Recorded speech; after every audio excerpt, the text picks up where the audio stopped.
دعائیں میں عام طور پر اپنی گفتگو کے شروع کرنے سے پہلے مانگا کرتا ہوں، ان کی طرف خصوصاً توجہ آپ کی مبذول کرا دوں۔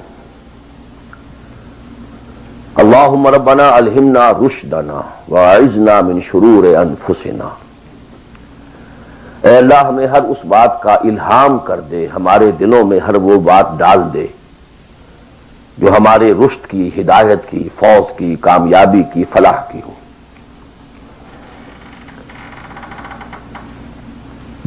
اللہم ارنا الحق حقا وارزقنا اتباعہ۔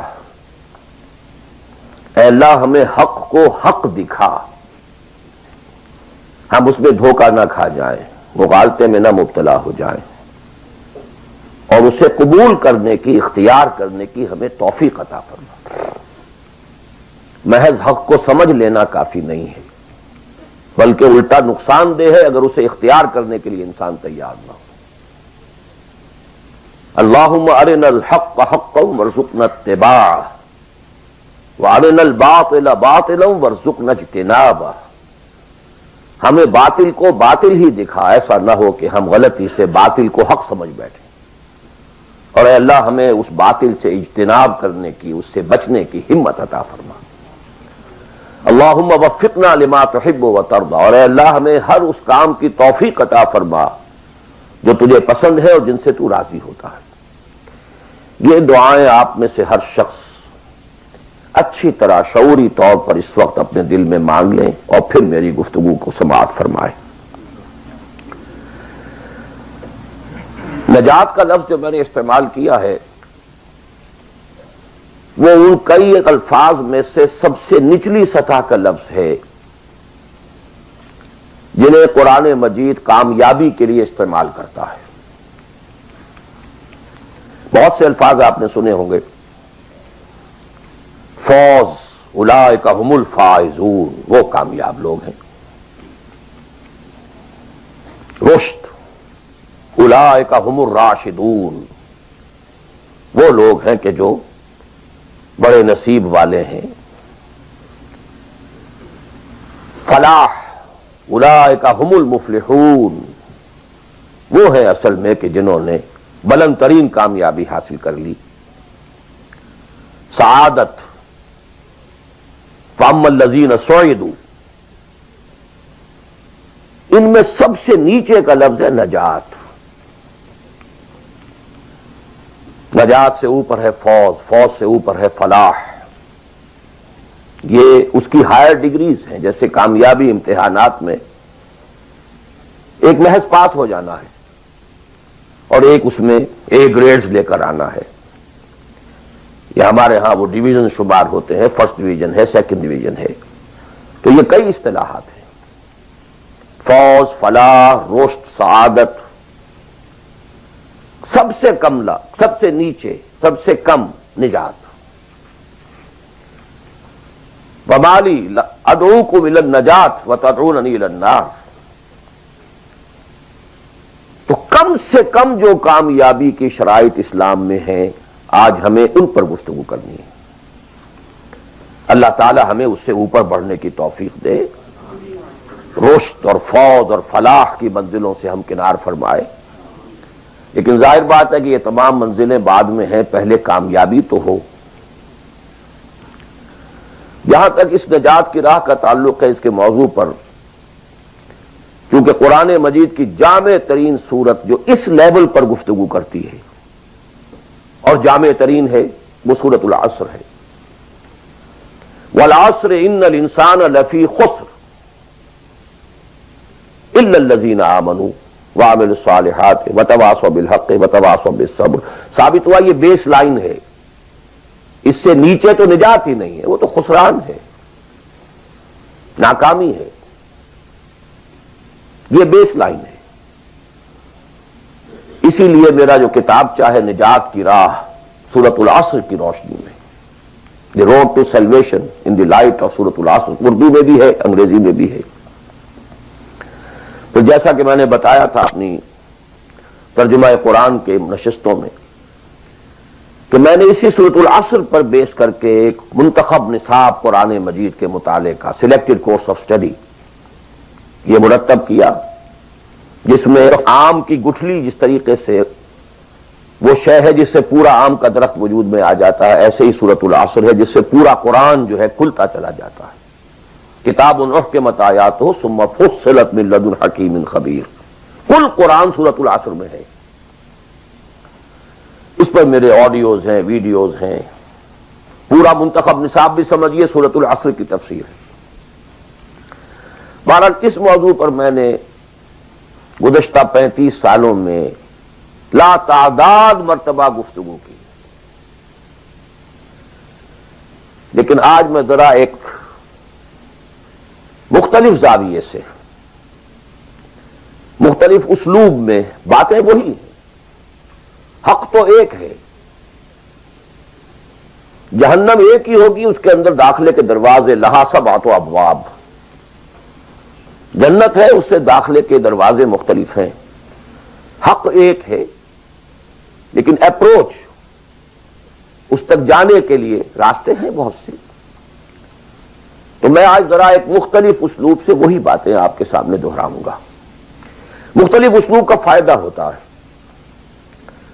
جس بات کو انسان ایک خاص انداز سے سنتے رہنے کا عادی ہو جائے پھر اس پر توجہ نہیں کرتا۔ بہت مرتبہ سنی ہے یہی بات ہے، لیکن ذرا سا اسلوب بدل دیجئے تو ذہن جو ہے وہ بیدار ہو جاتے ہیں اور ایک نئی آمادگی پیدا ہو جاتی ہے بات کو سمجھنے کے لیے۔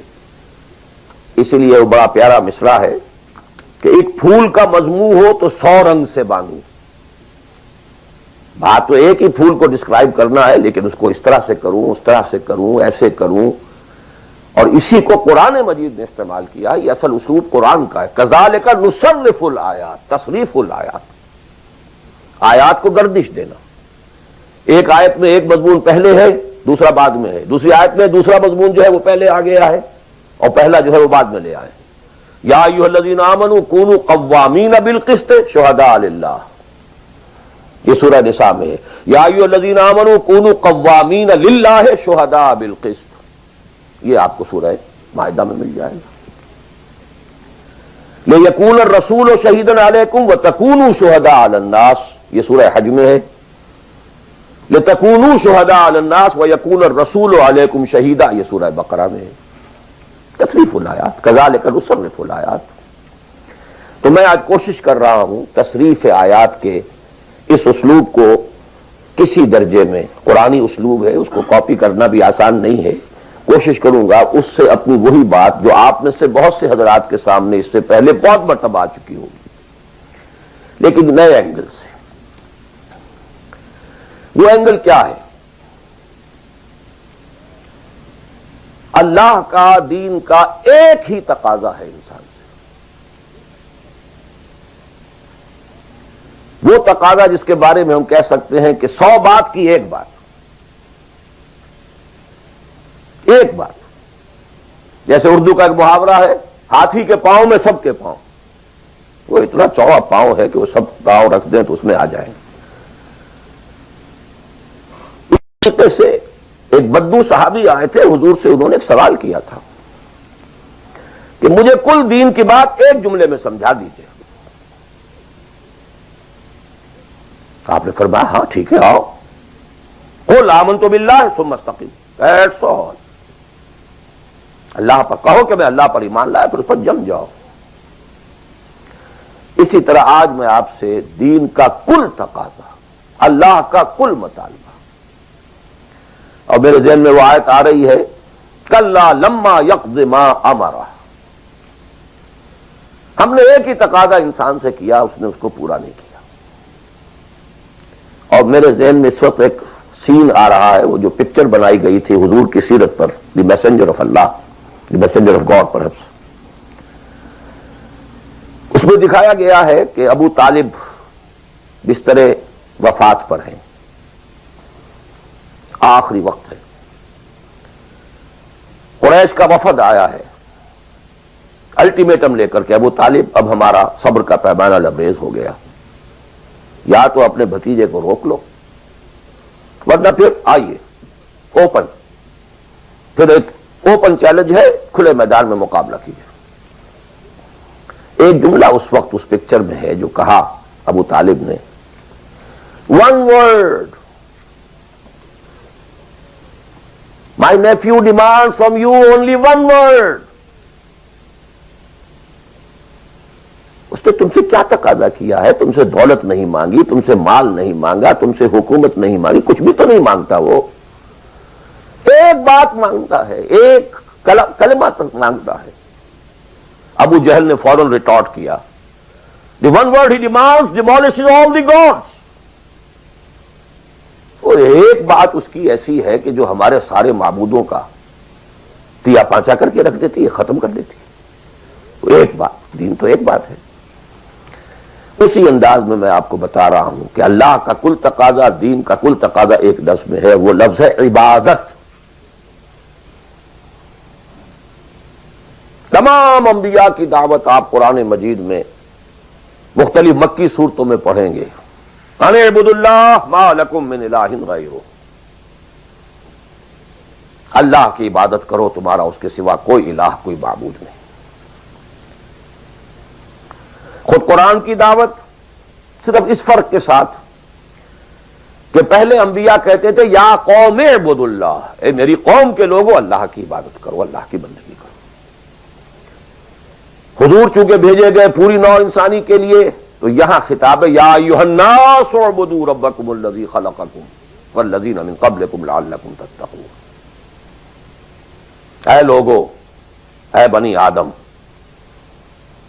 بندگی کرو، پرستش کرو اپنے رب کی جس نے تمہیں پیدا کیا. سورہ ذاریات میں فرمایا وما خلقت الجن والانس الا لیعبدون، تمہاری غایت تخلیق ہی یہ ہے، ہم نے تمہیں پیدا ہی اس لیے کیا ہے کہ تم ہماری بندگی کرو، ہماری عبادت کرو. اور وہی 100 بات کی ایک بات حضرت یوسف نے اپنے قید خانے کے ساتھیوں سے کہی تھی، ان الحکم الا للہ امر لا تعبدوا الا ایاہ ذالک الدین القیم. ایک جملے میں کل دین قیم ہے، مکمل دین ہے، اس کے سوا کسی اور کی عبادت اور بندگی نہ کرو. تو ایک لفظ ہے، ایک تقاضا ہے، ہم پورا کر دیں تو نجات بھی ہے، فوز بھی ہے، فلاح بھی ہے، رشد بھی ہے، سعادت بھی ہے، ہدایت بھی ہے، سب کچھ. لیکن اب یہ کہ یہ عبادت ہے کیا؟ عبادت کے 5 اجزاء، بلکہ اجزاء کا لفظ میں نے غلط شمار کیا، استعمال کیا. 2 تو ہے لازمی اجزاء، لازمی، اور 3 اس کے ضمنی پہلو ہیں. تو 2 جمع 3 5. یہ 5 باتیں اگر یاد نہیں رہتی ہیں تو عبادت کا تصور آپ کا درست نہیں ہوگا. آخر کوئی اتنی بڑی بات ہے کہ تمام نبی اسی کی رٹ لگاتے رہے، اسی کی تکرار کرتے رہے. کوئی اتنی بڑی بات ہے کہ ابدی فوز و فلاح اور رشد اور سعادت اس کے ساتھ وابستہ ہے. وہ بہت بڑی بات ہے، معمولی بات تو نہیں. ابدی جہنم اور ابدی جنت، کتنا فرق ہے، اور وہ اسی ایک لفظ کے ساتھ وابستہ ہے. عبادت ہے کیا؟ اس کے 2 جو لازمی اجزاء ہیں، ان میں سے ایک کی مثال ہے جسم. یہ میرا جسم 2.5 من وزن ہے اس کا، یہ میرا جسم ہے. ایک اس میں روح ہے، بدن وغیرہ نہیں ہے، نہ نظر آتی ہے، لیکن اصل انسان وہ روح ہے. اسی طرح عبادت کا جو جسد ظاہری ہے، جو نظر آتا ہے، پیلپیبل ہے، محسوس ہوگا، سامنے آئے گا، وہ ہے اطاعت کلی، total obedience. Without any reservation, کوئی استثناء نہ ہو. مخلصین لہ الدین، اطاعت کو اس کے لیے خالص کرتے، ٹوٹل اوبیڈینس. یہ ہے جسد. 2.5 من جو ہے عبادت وہ یہ ہے. اور اس کی روح کیا ہے؟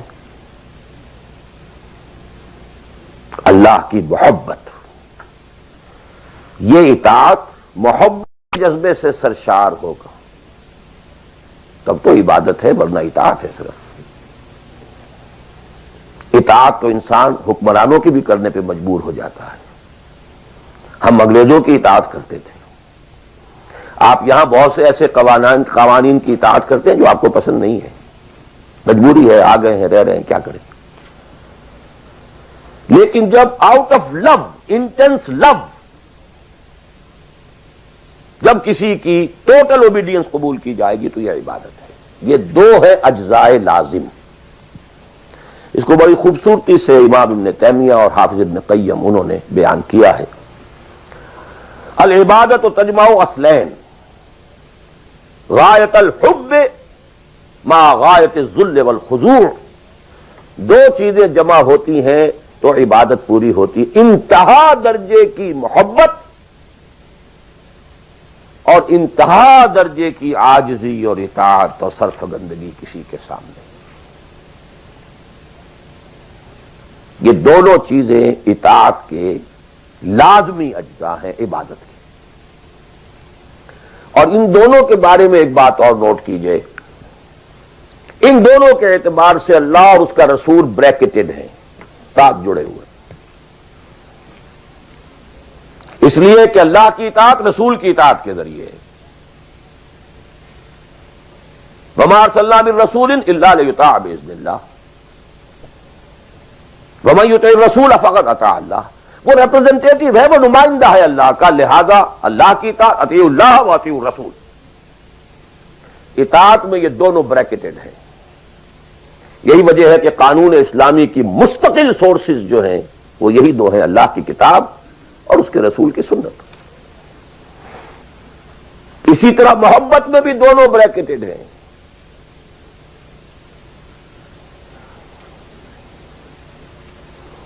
اللہ کی محبت، اس کے رسول کی محبت.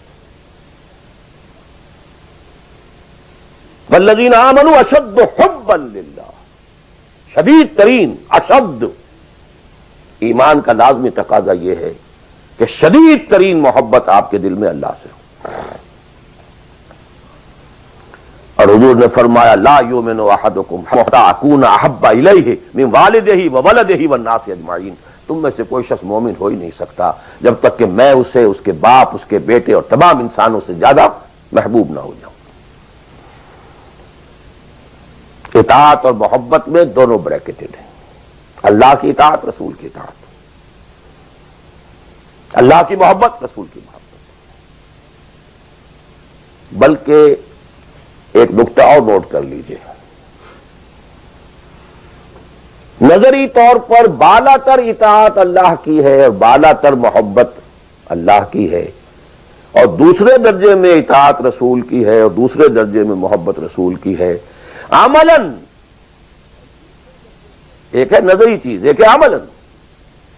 عملاً اصلت اطاعت رسول کی ہے، اللہ کے اطاعت اس کے تابع ہے. کیوں؟ اللہ کا حکم بھی تو رسول نے دیا ہے، وہ بھی رسول کے منہ سے ہمیں اب تک پہنچا ہے. بمصطفیٰ برسا خیش را کے دی ہموس، اگر بہو نہ رسیدی تمام بولا حدیث. تو اطاعت تو بن گئی رسول کی. اصلا رسول ہی نے بتایا اللہ کا یہ حکم آیا تو ہم مان رہے. اسی طرح بڑا پیارا مصرع ہے اقبال کا، از خدا محبوب تر گردد نبی. اللہ سے بھی کہیں زیادہ محبوب ہو جاتا ہے اللہ کا نبی. اس کی وجہ بھی ہے. اللہ کا ہم کیا تصور کریں،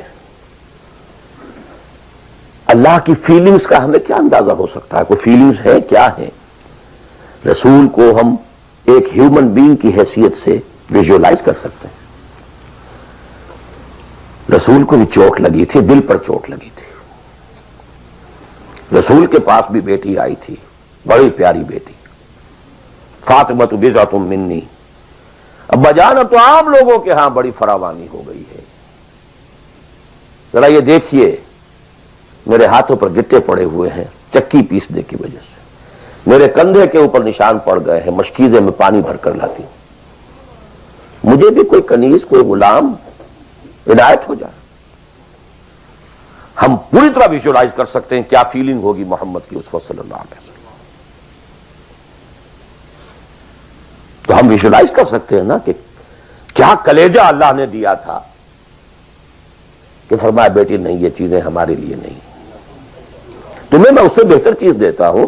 33 مرتبہ سبحان اللہ، 33 مرتبہ الحمدللہ، 33 مرتبہ اللہ اکبر ہر نماز کے بعد کہہ لیا کرو، یہ کہیں زیادہ بڑی قیمتی شے۔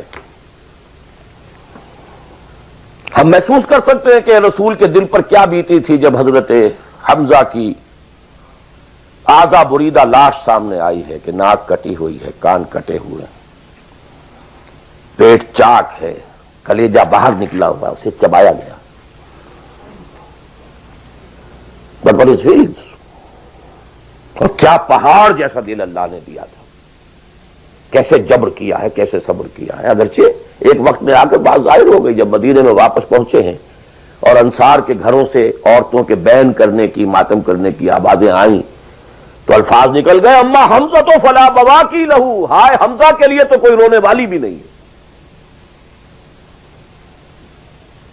حمزہ مہاجر ہے، یہاں حمزہ کا کون رشتہ دار، کون عورتیں رشتہ دار ہیں اس کی جو اس کا ماتم کریں گی؟ ہاں مکے میں ہوتا حمزہ عبد المطلب کا بیٹا اور یہ حادثہ ہوا ہوتا تو پورے مکے میں کوہرام ہوتا۔ آخر فیلنگز تھے کہ نہیں؟ اس لیے از خدا محبوب تر گردد نبی۔ بہرحال یہ دو چیزیں میں نہیں چاہتا کہ بات زیادہ دور نکلے، کلیئر کٹ ہمیں آگے چلنا ہے۔ ایک تقاضا، 100 بات کی ایک بات، عبادت کرو خالصتاً اللہ کی۔ عبادت کے 2 اجزاء لازم، اطاعت کلی، absolute obedience, total obedience, without any reservation, without any exceptions, کوئی استثناءات نہ ہو۔ زندگی کا ہر گوشہ، زندگی کا ہر پہلو، ظاہری ہو، باطنی ہو، داخلی ہو، خارجی ہو، انفرادی ہو، اجتماعی ہو، عائلی ہو، قومی ہو، سیاسی ہو، ہر اعتبار سے اللہ کی اطاعت،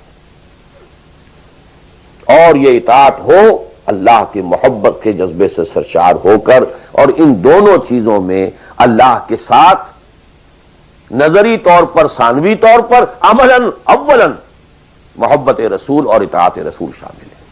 3 چیزیں ضمنی ہیں، اور یہ ضمنی چیزیں ایکسکلوسیو اللہ کے لیے، خالص اللہ کے، یہ رسول کے لیے نہیں۔ نمبر 1، تعظیم کے کچھ مظاہر ہیں، سجدہ کرنا، قنوت، تعظیماً کسی کے سامنے کھڑے ہونا، ہاتھ باندھ کر، کندھے جھکا کر، یہ قنوت کہلاتا ہے۔ کھڑے ہونا تعظیماً، جھکنا تعظیماً، جس میں رکوع بھی ہے سجدہ بھی ہے، مطلقاً حرام کسی کے لیے بھی، یہ صرف اللہ کی۔ یہ مینیفیسٹیشنز ہیں اس کی، عبادت کا مظہر ہے۔ فَقُومُوا لِلَّهِ قَانِتِينَ، اللہ کے سامنے کھڑے رہا کرو، سجدہ کرو، یہ اللہ کے سوا کسی کے، ذرا مجھے ایک گلاس پانی لا دیجئے، مجھے ذرا یہ کر دیجئے، معلوم ہے پانی ہے، یہ جائے گا لے آئے گا، لیکن بالغیب مدد کسی سے مانگنا، استغاثہ کسی سے کرنا، استعانت کسی سے کرنا حرام ہے، عبادت کو 0 سے ضرب دے کر 0 کر دیتا۔ نمبر 3، اخلاص و احتساب، صرف اللہ، جو نیک کام کرے صرف اس کی خوشنودی کے لیے۔ یہاں تک کہ حضور کے سامنے ایک صحابی ایسے ہی محاورے میں رواں روی میں کہہ بیٹھے، ما شاء اللہ و ما شئت، جو آپ چاہیں اور اللہ چاہے، فوراً ڈانٹ دیا، اجعلتنی للہ ندن، تم نے مجھے اللہ کا مد مقابل بنا دیا. مشیت صرف اس کی، وما تشاءون الا ان یشاء اللہ. کوئی نیک کام سوائے اس کی رضا جوئی کے لیے اگر کسی اور کے لیے کیا گیا، ریا ہے، سمعہ ہے، دکھاوے کے لیے ہے، شہرت کے لیے ہے، دنیا کمانے کے لیے ہے، لیڈری چمکانے کے لیے ہے، اقتدار حاصل کرنے کے لیے ہے، کوئی بھی اور مقصد اگر شامل ہوا، زیرو سے ضرب کھا کر پوری عبادت زیرو ہو جائے گی. احتساب، بدلے کی توقع صرف اللہ سے. یہ لفظ آپ خاص طور پر سنتے رہے ہوں گے ان دنوں بہت. من صام رمضان ایمانا واحتسابا غفر له ما تقدم من ذنبه ومن قام رمضان ایمانا واحتسابا غفر له ما تقدم من ذنبه ومن قام ليلة القدر ایمانا واحتسابا. ایمان کے ساتھ احتساب کیوں آ رہا ہے؟ اس کا اجر و ثواب سوائے اللہ سے اور کسی سے توقع نہ. یہ 5 چیزیں ہیں. جہاں تک اطاعت کا تعلق ہے اس میں ایک ایکسیپشن نوٹ کر لیجئے. کہیں کسی وقت نسیان سے، خطا سے یا جذبات کے طوفان میں آ کر کوئی غلط حرکت کر بیٹھا، لیکن فوراً توبہ کر لے، یہ مستثنیٰ ہے. میں نے 3 الفاظ کہے. خطا، آپ نہیں سمجھتے تھے کہ جو میں کرنے چلا ہوں یہ ڈس اوبیڈینس ہے، آپ کو پتہ ہی نہیں تھا، خطا ہوگی. نسیان، بھول گئے. ایک وقت ایسا ہے کہ آدمی کے اوپر غفلت کا ایک پردہ پڑ جاتا ہے. حضور خود فرماتے انہ لیغان علی قلبی وانی لاستغفر اللہ فی کل یوم 70 مرہ. میرے دل پر بھی کبھی کبھی حجاب سے آ جاتا ہے، میں روزانہ 70 مرتبہ استغفار کرتا ہوں اللہ. تو ہم اپنے حجابات پر حضور کے حجاب کو قیاس نہیں کر سکتے. چاہے نسبت خاک ربا عالم پاک، وہ کوئی اور شے ہے، یہ کوئی اور شے ہے، لیکن یہ کہ باہر پردہ تو پڑتا ہے، اس میں بھی غلط حرکت سرزد ہو گئی. یا نمبر 3، جذبات کا کوئی ہیجان تھا جس نے کہ اوور پاور کر دیا، انسان کی قوت ارادی کو معطل کر دیا، کوئی غلط حرکت سرزد ہو گئی. لیکن پھر توبہ فوراً. انما التوبۃ علی اللہ للذین یعملون السوء بجہالۃ ثم یتوبون من قریب. جیسے ہی طوفان گزرا فوراً ہوش میں آیا، یہ مجھ سے کیا ہو گیا؟ لا الہ الا انت سبحانک انی کنت من الظالمین. ربنا ظلمنا انفسنا وان لم تغفر لنا وترحمنا لنکونن من الخاسرین وان لم تغفر لی وترحمنی لاکونن من الخاسرین. اب یہ دعا رہے، گڑ گڑا کر اللہ معاف کر دے گا. It will be written off. It will be expunged. محو کر دیا جائے گا. یکفر عنہ سیئاتہ، اس کے معنی یہی ہے.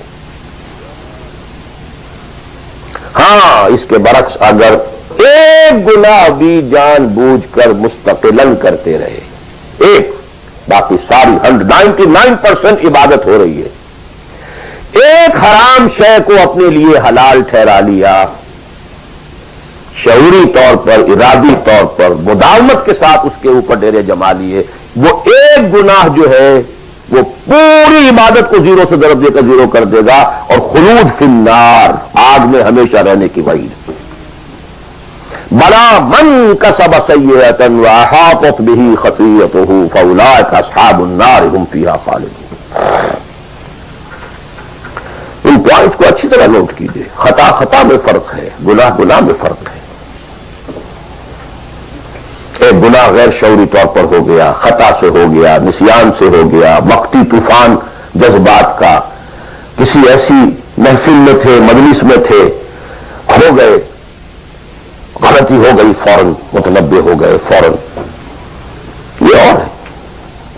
جیسے کہ آدمی، مجھے اچھی طرح یاد ہے ایک مرتبہ، اور میں بھولتا نہیں اس واقعے کو، میں میڈیکل کالج میں پڑھ رہا تھا تو سائیکل پر جا رہا تھا کالج، اور سلپری تھی روڈ. جب سائیکل سلپ کرتی ہے تو پتہ نہیں چلتا میں کب گر گیا. گرا ہوں لیکن مجھے پتا اس وقت چلا جب اٹھ چکا تھا میں کہ میں گرا تھا. کیونکہ آدمی وہ پڑا نہیں رہتا، فوراً اٹھتا. یہ جو ہے فوراً اٹھنا، ثم یتوبون من قریب، یہ بھی بعد میں معلوم ہوتا کہ میں گرا تھا، جبکہ اٹھ چکا ہوتا آدمی، اتنا انسٹنٹینیس ہوتا ہے موت. یہ ہے یتوبون من قریب. اور اس کو اللہ نے اپنے ذمے، انما التوبۃ علی اللہ، اللہ کے ذمے ہے یہ کہ وہ ایسے شخص کی توبہ قبول کرے. انما التوبۃ علی اللہ للذین یعملون السوء بجہالۃ ثم یتوبون من قریب. بہرحال یہ ایک اس کی ضمنی بات تھی کہ اطاعت کلی کے ضمن میں ان دونوں چیزوں کو ذہن میں رکھیے. گناہ کا ہو جانا، کل بنی آدم خطاؤون وخیر الخطائین التوابون، التائب من الذنب کمن لا ذنب لہ. بہت اس میں ہمارے لیے پر امید باتیں کہی گئی. اللہ کو اپنے گناہگار بندے کی توبہ سے اتنی ہی خوشی ہوتی ہے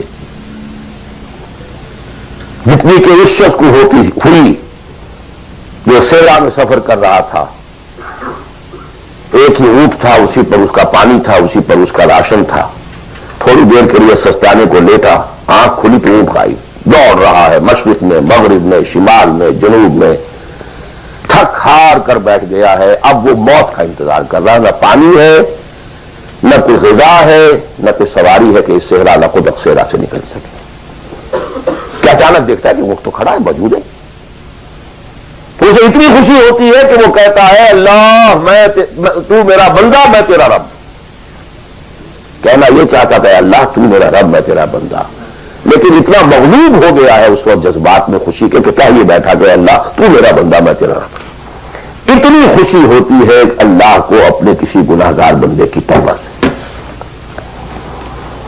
یہ وہ ہے وہ مسئلہ عارضی، فوری، لا علمی، جہالت، طوفان یا کسی ماحول کے فوری اثر کے تحت کوئی غلطی ہو گئی فوراً توبہ کی. لیکن یہ کہ اگر جان بوجھ کر کانشیس ڈسیژن ایک حرام شے کو بھی اگر مستقلاً اختیار کر لیا،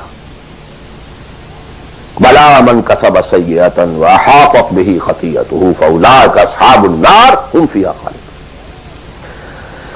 اب آئیے نیکسٹ، میں جسے آج ایک نیا اینگل کہہ رہا ہوں وہ کیا ہے. دیکھیے اطاعت کے دو پہلو ہیں، انفرادی اور اجتماعی. میری مراد کیا ہے؟ ان کی ریشو پروپورشن مختلف ہوگی. کوئی بہت آرگنائزڈ سوسائٹی ہے، اسٹیٹ کا کنسپٹ ہے، اجتماعیت کا پڑھنا بہت بھاری ہو جاتا ہے، انفرادیت بہت محدود ہو جاتی ہے. کوئی بڑی پریمیٹیو سی سوسائٹی ہے، آرگنائزڈ اسٹیٹ نہیں ہے، تو انفرادیت کا دائرہ وسیع ہوتا ہے، اجتماعیت محدود ہوتی ہے. In various proportions. لیکن پہلے ان کو آئیڈینٹیفائی کیجئے، اس سے میری مراد کیا ہے.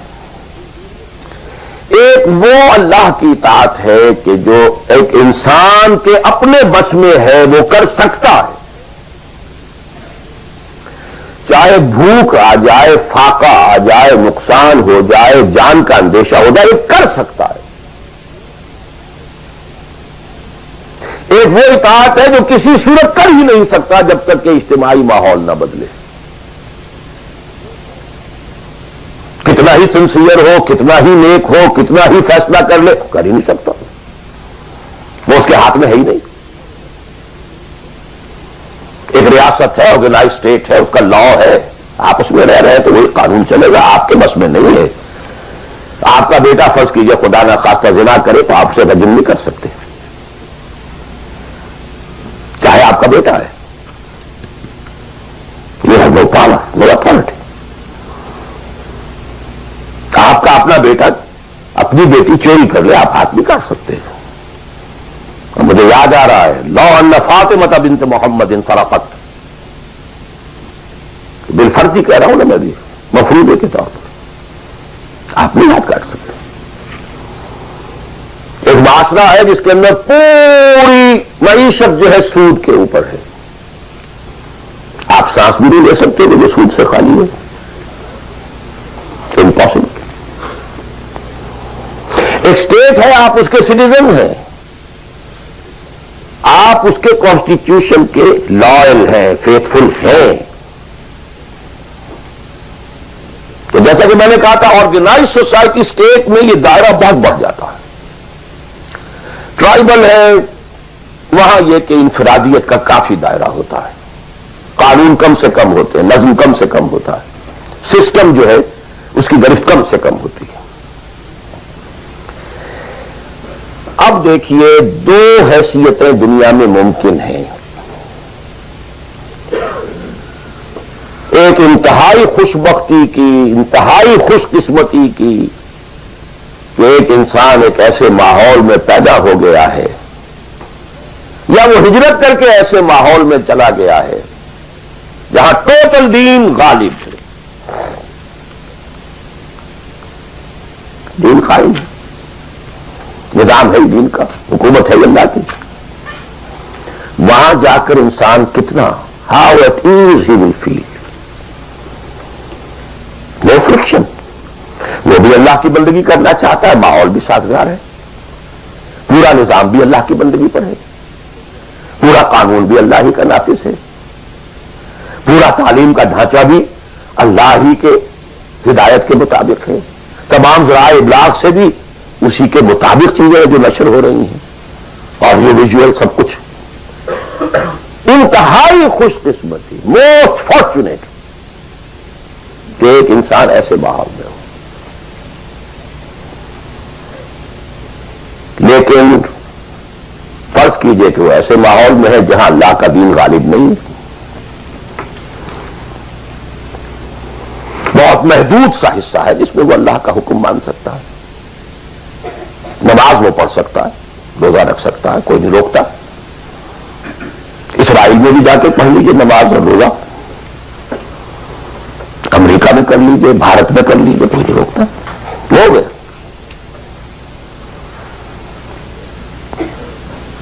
لیکن باقی ویرینگ ڈگریز میں ہوگا یہ کہ زندگی کا 75%، 80%، 50%، 60% وہ باطل کے قبضے میں ہے. تو وہ بھی تو 50%، 60% کافر ہے.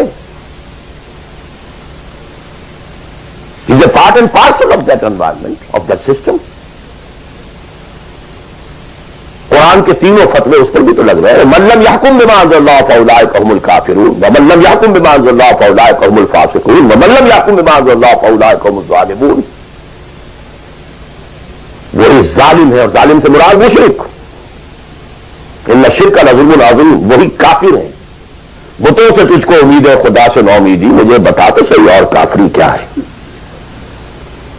وہ کہتے کسے؟ وہی تو فاسق ہے، ناہنجار ہے، باغی ہے. ویرنگ ڈگریز کے اندر جتنا بھی اس نظام کی گرفت ہے، اس درجے میں ہر وہ شخص کافر اور ظالم اور مشرک ہے جو اس ماحول میں رہ رہا ہے. ان دونوں حالتوں میں دین کے تقاضے بالکل ایک دوسرے کے برعکس ہو جاتے ہیں. اب یہ پوائنٹ ہے جو میں چاہتا ہوں آج، I want to hammer it.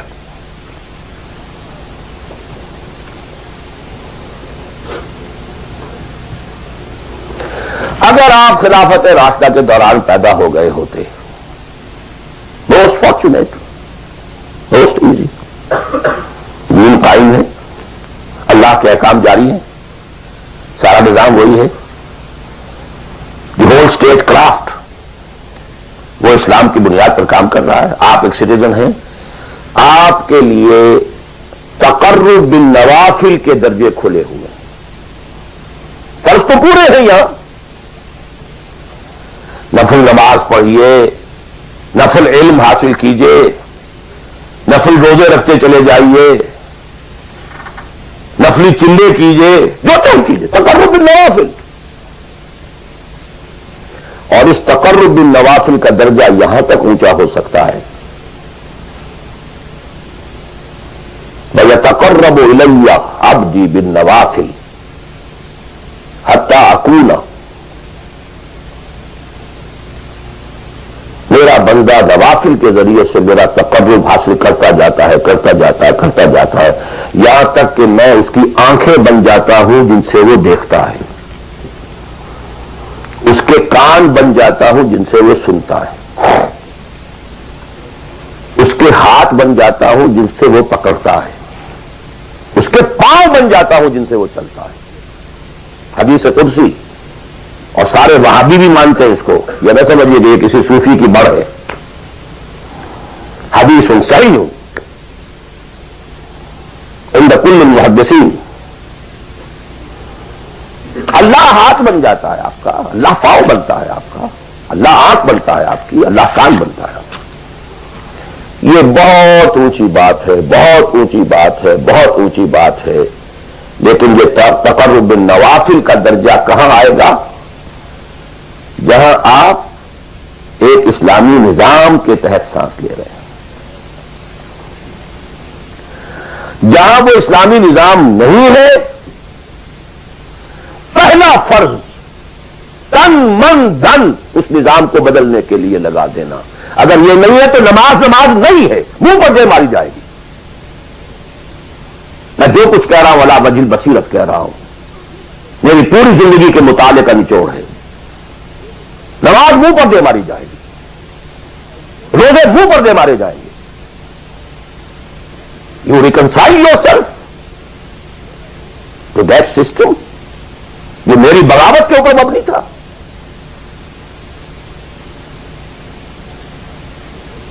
پہلا فرض یہ تن من دھن، you can not reconcile with that system, you can not accept that system. اس میں اپنے آپ کو اکوموڈیٹ کرنا، اس میں اچھے کیریئر تلاش کرنا، اس میں اچھی جائیداد بنانا، اس میں پیسہ جمع کرنا، اس میں اچھی سے اچھی بچوں کو ایجوکیشن تاکہ بہتر سے